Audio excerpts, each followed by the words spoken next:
नमस्ते एवरीवन, मेरा नाम बबीता है और आज मैं आप सभी का स्वागत करती हूँ अपने YouTube चैनल पे। तो चलिए, आज हम बात करेंगे सूक्ष्म व्यायाम और कुछ छोटी छोटी एक्सरसाइजेस जो आपके घुटनों के दर्द को जड़ से मिटा देगी। अगर आप सूक्ष्म व्यायाम या कुछ ऐसी बेसिक एक्सरसाइजेस जो आज मैं आपको बताऊंगी अपने डेली रूटीन में लाएंगे तो आपके घुटनों का दर्द, आपके जोड़ों का दर्द बिल्कुल खत्म हो सकता है। तो चलिए शुरू करते हैं आज के अभ्यास को। सबसे पहले आप अपने मैट पे बैठेंगे। अगर आप अपने मैट पे नहीं बैठ पा रहे हैं तो आप अपने बिस्तर पे भी बैठ सकते हैं। सबसे पहले सूक्ष्म व्यायाम के लिए आप अपने दोनों पैरों को सीधा करेंगे। उसके बाद अपने दोनों हथेलियों को आप अपने घुटनों पे रखेंगे। उसके बाद आप अपनी एंकल को अपनी तरफ को खींचेंगे। उसके बाद रिलैक्स करेंगे। दोबारा से अपनी तरफ को खींचेंगे, फिर रिलैक्स करेंगे।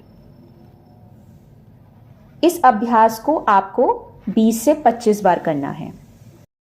अपनी तरफ को खींचेंगे, 1 से 2 सेकंड होल्ड करेंगे और फिर रिलैक्स करेंगे।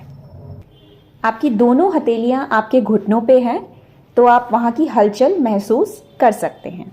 इस अभ्यास को आप अपने मैट पे, बिस्तर पे या कहीं भी बैठकर नॉर्मली आराम से कर सकते हैं। चलिए बढ़ते हैं अगले अभ्यास की तरफ। इसके लिए सबसे पहले आप अपने एक घुटने को मोड़ेंगे। उसके बाद अपने दोनों हाथों से इस तरीके से इंटरलॉक करेंगे। उसके बाद धीरे से अपने एक पैर को उठाएंगे और सीधा करेंगे। जितना सीधा आप कर सकते हैं उतना सीधा। उसके बाद आराम से नीचे लाएंगे।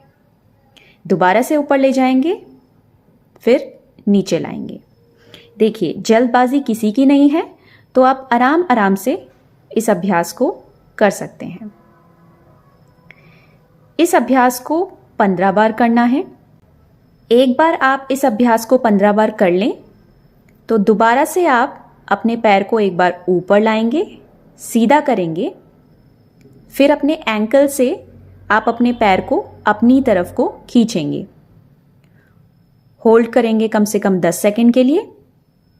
उसके बाद सीधा कर देंगे अपने पैर को, फिर रिलैक्स। इस अभ्यास के लिए सबसे पहले आप सीधे खड़े हो जाएंगे। अपने दोनों पैरों के बीच में थोड़ा गैप देते हुए आप अपने घुटनों से थोड़ा सा बेंड करेंगे और क्लॉकवाइज डायरेक्शन में रोटेट करना शुरू करेंगे। जब क्लॉकवाइज में आपके 5 रिपीटेशंस हो जाएं तो सीधे खड़े हो जाएं। फिर एंटी क्लॉकवाइज डायरेक्शन में आप रोटेट करेंगे अपने घुटनों को। चलिए बढ़ते हैं अगले अभ्यास की तरफ। सबसे पहले आप अपने एक पैर को अपने घुटनों से मोड़ते हुए 90 डिग्री की पोजीशन में आएंगे। जो घुटना नीचे ज़मीन पे है उसके सपोर्ट के लिए आप एक पिलो रख सकते हैं ताकि उसमें आपको कोई हार्म ना हो। उसके बाद आप अपनी दोनों हथेलियों को अपने घुटनों के ऊपर रखेंगे और अपनी पूरी बॉडी को आगे की तरफ प्रेशर देते हुए आगे की तरफ को स्ट्रेच करेंगे। उसके बाद पीछे की तरफ को आएंगे और रिलैक्स करेंगे। इस अभ्यास को आप 10 से 15 बार करेंगे। ध्यान रखिएगा, जब आप अपनी बॉडी आगे की तरफ को स्ट्रेच करते हैं घुटनों से तो आपकी एड़ी ना उठे। जहाँ से आपकी एड़ी उठेंगी तो आपको समझ जाना है कि वहाँ से आपको वापस आना है। चलिए बढ़ते हैं अपने आखिरी अभ्यास की तरफ। इसके लिए फिर से आप अपने मैट पे दोबारा से एक बार खड़े हो जाएं। अपने दोनों पैरों के बीच में थोड़ा सा गैप रखें और अपने टोज़ को बाहर की तरफ को करेंगे।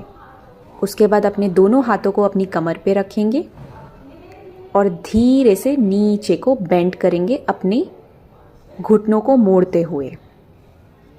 धीरे से फिर ऊपर आएंगे, रिलैक्स करेंगे। नीचे जाएंगे घुटनों को मोड़ते हुए। ध्यान रखिएगा, अपने घुटनों को ज़्यादा नहीं मोड़ना है। जितना कंफर्टेबल आप नीचे जा सकते हैं घुटनों को मोड़ते हुए उतना ही जाइएगा। फिर ऊपर आके रिलैक्स कीजिएगा। इस रिपीटेशंस को आप 15 बार कीजिएगा। इन सारे सूक्ष्म व्यायाम को करने से पहले आप अपने डॉक्टर को भी कंसल्ट कीजिएगा। लेकिन जब भी जोड़ों का दर्द, घुटनों का दर्द, इन सब चीज़ों के बारे में अगर कोई बात करता है तो ये बहुत ज़रूरी है कि उस इंसान को समझाया जाए कि घुटनों का मूवमेंट होना बहुत ज़रूरी है। तो इन सारे अभ्यास को अगर आप अपनी डेली रूटीन में फॉलो करेंगे तो आपको अपने घुटनों के दर्द से काफ़ी जल्दी आराम मिलेगा। Thank you so much for watching this video. Hariom.